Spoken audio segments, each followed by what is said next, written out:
جی 14 اگست کے حوالے سے میں کچھ ذکر کر دیتا ہوں کہ آزادی ہے، ظاہر ہے جشن آزادی ہے، اللہ تعالیٰ آزادی کی نعمت ہر ایک کو دے۔ میں آپ کو قرآن پاک کے حوالے سے ایک آزادی کا تصور تھوڑا سا میں بیان کرنا چاہ رہا ہوں، کاش ہمیں سمجھ میں آئے، اور بس یہ میری سمجھ ہے، میں ٹھیک بھی ہو سکتا ہوں، میں غلط بھی ہو سکتا ہوں۔ دیکھیے گا، آزادی ہمیشہ اس وقت حاصل ہوتی ہے جب انسان کسی ایسے معاشرے میں رہتا ہو جہاں اس کا اپنا اور اس کی قوم کا ایک ذہن بنا ہو، اور وہ ذہن یہ ہے کہ وہ قوم تیار ہو کہ ہم پابند ہو جائیں گے۔ جب کوئی قوم پابندیوں کے لیے تیار ہو جائے گی تو وہ قوم آزاد ہوتی ہے۔ اگر کوئی قوم پابندیوں کے لیے تیار نہ ہو، وہ قوم آزاد نہیں ہو سکتی۔ یہ ایک گہرا ریلیشن ہے، دونوں کے اندر ایک بڑی گہری نسبت ہے۔ آزادی ملتی ہے مناسب پابندیوں کے ساتھ، یہ ہمیشہ ذہن میں رکھیے گا، ان دونوں میں بڑی گہری نسبت ہے۔ کہ اب آپ کے ذہن میں بھی یہ بھی سوال آ رہا ہوگا کہ یار آزادی کا تو مطلب یہی ہے کہ پابندیاں نہ ہوں، جہاں پابندیاں آ گئیں وہاں آزادی کیسے؟ اسی چیز کو ہمیشہ سمجھیے گا، جہاں مناسب پابندیاں ہوتی ہیں وہاں آزادی ہوتی ہے، جہاں پابندیاں نہیں ہیں وہاں کبھی بھی آزادی نہیں ہو سکتی۔ اس کو پہلے دنیاوی حوالے سے سمجھیں، پھر میں دینی حوالے سے آپ کو کچھ چیزیں سمجھاتا ہوں۔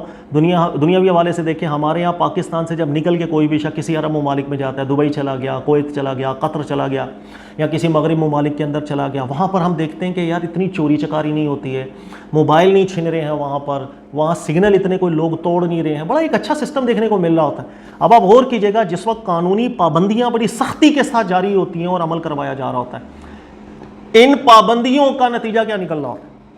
نتیجہ یہ نکل رہا ہوتا ہے، مثلاً نمبر 1، اگر آپ سگنلز کے قوانین کی جو پابندیاں ہیں اس کا خیال کریں گے تو آپ آزاد ہوں گے کہ جانی خطرات کم ہو جائیں گے، آپ کو جانی خطرے سے ایک آزادی مل جائے گی۔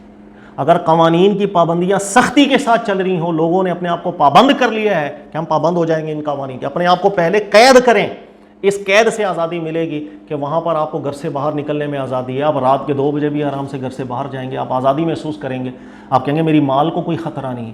جب انسان کی جان کو کوئی خطرہ نہیں، مال کو کوئی خطرہ نہیں، عزت کو کوئی خطرہ نہیں، اور دین کو کوئی خطرہ نہیں، جہاں یہ 4 خطرے نہ ہو، اس کو آزادی ہمارا دین کہتا ہے، یہ ہے وہ آزادی کہ اس معاشرے کو ہم کہتے ہیں وہ آزاد۔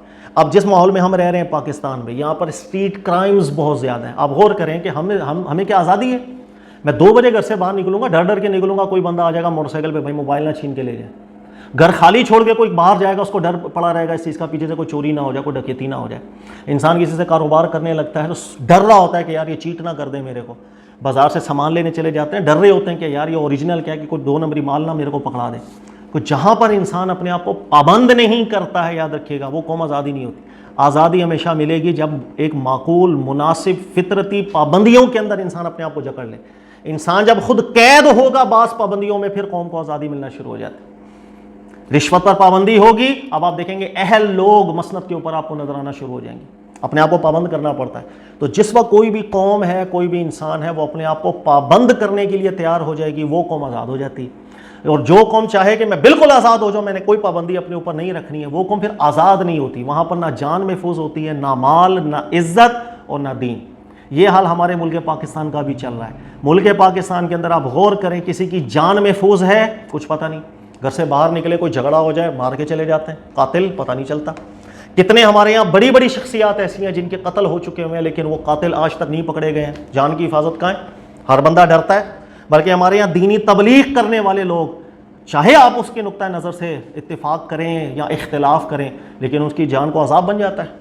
آپ ابھی دیکھیں، کچھ دن پہلے ہمارے اسٹوڈنٹس نے مجھے بتایا، محمد علی مرزا صاحب، آپ ان کے نظریات سے اتفاق کریں، اختلاف کریں، لیکن ان کی جان کو خطرہ، ان پہ کو 3 4 دفعہ قتل کا حملہ کرنے کی کوشش کی گئی۔ آپ کی جان کو آزادی تو نہیں، آپ کے مال میں آزادی نہیں ہے، آپ گھر سے باہر نکلتے ہیں آپ کو خوف ہے کہ مال چھن جائے گا، چوری ہو جائے گی، ڈکیتی ہو جائے گی، نئی موٹر سائیکل لے کے بازار جاتے ہوئے ڈر لگتا ہے چھن جائے گی، نئی گاڑی کہیں پارک کرتے ہوئے ڈر لگے گا، کچھ ہو نہ ہو شیشہ ہی توڑ کے لے جائیں گے، سائڈ مرر بھی توڑ کے لے جائیں گے۔ مال کی آزادی نہیں، عزت کی آزادی آپ کے سامنے۔ ابھی اسلامیہ یونیورسٹی کا ایک حادثہ ہوا، آپ کے سامنے ہے ملک پاکستان کی صورت ہے، عزت کی کوئی حفاظت یہاں نہیں، اس لیے کہ ہماری قوم نے اپنے آپ کو پابند کرنا سیکھا ہی نہیں۔ پہلے قوم جکڑتی ہے اپنے آپ کو، بعض قوانین میں پابند کرتی ہے، قید کرتی ہے، یہ قیدی آزادی دلاتی ہے لوگوں کی جان میں، لوگوں کی مال میں، لوگوں کی عزت میں، لوگوں کی دین میں۔ تو یہ تصور ذہن میں رکھیں، آزادی کا تصور ہوتا ہے قید ہونا۔ آپ اپنے آپ کو قید کریں گے تو آزادیاں ہیں، اگر آپ اپنے آپ کو مناسب پابندیوں میں پابند نہیں کریں گے، آزادی کبھی نہیں مل سکتی۔ یہ ایک دینی تصور ہے جو قرآن پاک سے سمجھ میں آتا ہے کہ جو قوم اپنے آپ کو پابند کرنے پہ راضی ہو جائے گی اس کو آزادی مل جائے گی۔ اور آزادی واقعی نعمت ہے. اللہ نے قرآن میں ذکر کیا وَإِذْ نَجَّيْنَاكُم مِّنْ آلِ فِرْعَوْنَ يَسُومُونَكُمْ سُوءَ الْعَذَابِ يُذَبِّحُونَ أَبْنَاءَكُمْ. دیکھو اللہ نے بھی واضح ذکر کیا, اللہ تعالیٰ نے قوم موسیٰ کو نجات دی تھی. کس سے؟ اس وقت کا ماحول یہ تھا یذبحون ابناءکم, جان کی بھی حفاظت نہیں تھی, مال کی بھی لوگوں کی حفاظت نہیں تھی. تو جس معاشرے میں جان مال عزت دین کی حفاظت ہی نہیں ہے وہ معاشرہ آزاد نہیں ہوتا. معاشرہ آزاد ہوگا جب اس چیز کی آزادی, اور اس چیز کی آزادی ہوگی جب انسان اپنے آپ کو پابند کر لے. یہی قرآن پاک کا تصور ہے. یاد رکھیے گا 4 چیزیں ہیں, جان مال عزت دین. دنیا میں ہر فتنہ, ہر لڑائی, ہر قتل, ہر فتنہ انہی 4 چیزوں کے گرد گھوم رہا ہوتا ہے, جان مال عزت اور دین. اب اسی کی شاخیں بنا لیں آپ. جیسے جان ہے, اس کے اندر کسی کا حسن لے لیں, کسی کا فلاں, سب چیزیں جان میں آ جائیں گی. اور عزت کے اندر شہرت بھی آ جائے گی, سب چیزیں آ جائیں گی. یہ 4 چیزیں جس کی بنیاد پر سارے فتنے ہوتے ہیں. اس لیے آپ قرآن پاک کے مزاج کو دیکھیے گا, اللہ تعالیٰ نے انہی 4 چیزوں سے متعلق جان مال عزت اور دین سخت سے سخت قوانین بنائے تاکہ لوگ اپنے آپ کو پابند کر لیں کہ ہم نے جان مال عزت اور دین کے حوالے سے کسی دوسرے کے اوپر ہم نے کوئی اقدام نہیں اٹھانا, اپنے آپ کو پابند کریں تاکہ قوم آزاد ہو جائے. جان کے حوالے سے دیکھیے گا, اللہ تعالیٰ نے قرآن میں ارشاد فرمایا وَلَكُمْ فِي الْقِصَاصِ حَيَاةٌ. اگر کوئی کسی کو قتل کر دے گا, اللہ نے فرمایا قصاص لیا جائے, سخت سزا لی جائے. وَلَكُمْ فِي الْقِصَاصِ حَيَاةٌ, اس لیے کہ قصاص کے اس قانون کے اندر آپ اپنے معاشرے کے اندر آزادی محسوس کریں گے, حیات اور زندگی محسوس کریں. اگر قاتلوں کو سزا نہیں دی جائے گی تو وہ حال ہوگا جو پاکستان کا حال ہو رہا ہے. یا کون قتل ہوتا ہے کسی کو پتہ نہیں ہے, کیوں مارا جاتا ہے نہیں پتہ, یا کوئی سیاسی تنظیم کا ممبر ہو کیوں مارا جاتا ہے بھی نہیں پتہ, کوئی دینی ماحول کا کوئی بندہ ہو مارا گیا نہیں پتہ, قاتل کون ہے کسی کو نہیں پتہ. یا کوئی صحافی ہو جس کو مار دیا جائے, جیسے بہت سے صحافی بھی پیچھے ہمارے شہید ہوئے ہیں بھائی, نہیں پتہ آج تک قاتلوں کا نہیں پتہ, آپ کی جان محفوظ نہیں ہوتی. اسی طرح مال کے حوالے سے چونکہ یہ چیز معاشرے کے اندر ایک بدنظمی پیدا کرے گی, فتنہ اور فساد لے کر آتی ہے, ہمارے دین نے مال کے حوالے سے بھی سختی بیان کی ہے کہ لوگ سختی سے پابند ہو. اور اس سختی کے لیے اللہ تعالیٰ نے ذکر کیا السارق والسارقۃ فاقطعوا ایدیہما. اگر چور اور چورنی یہ ماحول آپ کے معاشرے کا ہو تو وہاں پر جو ہماری شرائط ہیں دین کی اس حساب سے قطع ید کیا جائے تاکہ اس قانون کی سختی کے اندر لوگ اپنے آپ کو پابند کریں. اب لوگ ڈریں گے کہ میں نے کسی کے مال کے اوپر حملہ نہیں کرنا, سخت سزا ہے. اور جب وہ سختی محسوس کر کے اپنے آپ کو پابند کریں گے ماحول آزاد ہونے لگ جائے گا. اب لوگوں کی چیزیں چوری نہیں ہوں گی, اپنی چیزوں کے محفوظ سمجھیں گے, رات کو 2 بجے بھی گھر سے باہر نکلتے ہوئے امن محسوس کریں گے. تو ساری آزادیوں کا دارالمدار ہوتا ہے انسان اپنے آپ کو پابند کر لے. اسی طریقے سے آپ دیکھیں عزت کے حوالے سے اللہ تعالیٰ نے قرآن پاک میں ذکر کیا, اگر کوئی کسی پر تہمت لگا دیتے ہیں نا, یار یہ غلط عورت ہے, یہ فاحشہ عورت ہے, غلط کام کرواتی, اس کے پاس اگر 4 گواہ نہیں ہیں تو اس کو اللہ نے فرمایا الٹی سزا دی جائے اور 80 کوڑے اس کو لگائے جائیں اور اس کی شہادت کو کبھی زندگی بھر قبول نہ کیا جائے. سخت حکم اللہ نے لگایا. اسی طرح عزت کے حوالے سے زنا کی سخت سزا اللہ تعالیٰ نے بیان کی ہے 100 کوڑوں کے حوالے سے.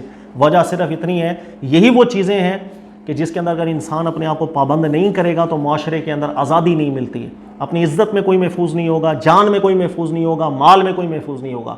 اسی طرح دینی معاملات کہ ہمارے یہاں جتنے بھی اللہ کے نبی جب تشریف فرما ہوتے ہیں, جتنے بھی جہاد ہوتے ہیں, جتنے بھی کفار سے مقابلے ہوتے ہیں, وہ سب کے سب اصل میں دین کے لیے ہوتے ہیں. کہ جہاں دین محفوظ نہیں وہاں کیا جائے, کیونکہ دنیا سے بڑھ کے تو آخرت ہے نا. یہ عارضی دنیا ہے, وہ ہمیشہ کی زندگی ہے. ہمیشہ کی زندگی کے مقابلے میں تو ہم کسی کو ترجیح نہیں دے سکتے. لہذا قرآن پاک کی جو اصل ہے ہمیشہ اس کو اپنے ذہن میں رکھیں کہ قوم آزاد ہوگی جس وقت قوم ذاتی حیثیت میں, اجتماعی حیثیت میں سمجھ جائے کہ ہم نے پابند ہونا ہے. پابند ہوگی, پابندیوں کو پسند کرے گی, وہ قوم آزاد ہوتی چلی جائے گی. پاکستان میں سب الٹا ہے. ہم لوگ یہاں پر ایک سگنل کے بھی پابند ہونا گوارا نہیں کرتے. یہی وجہ ہے کہ ہمارے یہاں حادثات زیادہ ہو جائیں گے. حادثات زیادہ ہونے کا مطلب جان میں خطرہ, جان میں آزادی نہیں ملی. ایک خوف ہوتا ہے, آج بھی ڈرائیو کرتے ہوئے خوف ہوتا ہے پاکستان کے اندر. آپ کسی بھی, چاہے آپ کی پاکستان واحد ملک ہے, شاید مجھے نہیں پتا باقی بھی دنیا میں ہو, لیکن یہاں ایسا ہے کہ اگر گرین سگنل کے اوپر بھی جب آپ کراس کر رہے ہوتے ہیں نا, ڈر ہی لگا رہتا ہے کہ کوئی ادھر ادھر سے نہ آ جائے. ایک خوف ہے انسان کو آزادی کا ہے. یہاں پر کھل کے آپ بات نہیں کر سکتے. اسی طرح میں آپ کو بتاؤں, فرقہ واریت اگر آپ کہتے ہیں نا ختم ہونی چاہیے, تو فرقہ واریت بھی اسی وقت ختم ہوگی جس وقت اہل علم اپنے آپ کو پابند کر لیں. کچھ مناسب پابندیاں لانی پڑیں گی قرآن سنت میں غور و فکر کر کے. جب اس پابندیوں کے اندر اپنے آپ کو ہم ڈال لیں گے, آپ خود محسوس کریں گے کہ قوم آزاد ہونے لگ گئی. فرقہ واریت سے ہم آزاد ہونے لگ گئے. آج ہم آزاد نہیں, آج ہم بالکل مطلب آج ہم پابند نہیں ہیں, آج ہم بالکل آزاد ہیں. جس کا جو دل کرتا ہے کسی کو گمراہ بول دے, اپنے گھر میں بیٹھ کے وہ فاسق انسان, وہ گمراہ انسان, وہ کافر انسان, اس نے دین بدل کے رکھ دیا, اس نے بیڑا غرق کر کے رکھ دیا. زبان پہ لگام ہی نہیں, پابندی نہیں, اپنے آپ کو مناسب قوانین کے اندر پابند کریں گے پھر قواریت میں بھی قابو آ جائے گا. آپ پابند کریں کہ کسی کو کب اختیار ہے کسی پر کفر کا فتویٰ دینے کے لیے, یا کسی عالم کو اختیار ہے یا نہیں ہے. آپ بولیں کسی کو بد مذہب کہنے کے لیے کیا کرائٹیریا ہونا چاہیے, کسی بھی فرقے کے حوالے سے کوئی ایکسٹریم پوزیشن اگر آپ لیتے ہیں اس کے لیے کیا قوانین ہونی چاہیے. اگر کوئی فرقہ یا کوئی مسلمان ایسا ہے اس سے کوئی غلطی ہو رہی ہے, اس کی پہلے اصلاح کے لیے کیا قوانین بنائے جائے تاکہ وہ فتنہ پھیلے ہی نہ. کوئی ایسی کمیٹی بنائی جائے کہ جہاں محسوس ہو کہ بھائی فلاں عالم دین ایسی غلطی کر رہا ہے کہ جس سے ملک میں انتشار ہو سکتا ہے, فرقہ بن سکتا ہے, نفرت ہو سکتی ہے, اس کو بلایا جائے, مسئلے کو بیٹھ کے ایک ڈسکس کر کے حل کر دیا جائے. ہم جب تک پابند نہیں ہوں گے کچھ بھی نہیں ہوگا, آزادی نہیں مل سکتی. اور آزادی ہمارے دین کو بڑی پسند ہے. جیسے اللہ فرماتے ہیں وَإِذْ نَجَّيْنَاكُم مِّنْ آلِ فِرْعَوْنَ يَسُومُونَكُمْ سُوءَ الْعَذَابِ يُذَبِّحُونَ أَبْنَاءَكُمْ وَيَسْتَحْيُونَ نِسَاءَكُمْ وَفِي ذَلِكُمْ بَلَاءٌ مِّن رَّبِّكُمْ عَظِيمٌ. ایک بہت بڑی آزمائش تھی, نہ جان محفوظ تھی, نہ مال محفوظ تھا, نہ عزت, نہ دین. اسی کو اللہ نے فرمایا, اللہ تعالیٰ نے ان سب چیزوں سے فرعون کے معاملات سے نجات دی تھی.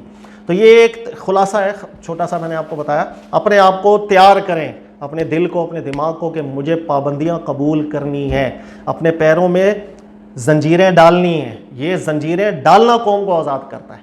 اللہ تعالیٰ سمجھنے کی توفیق دے. جزاک اللہ.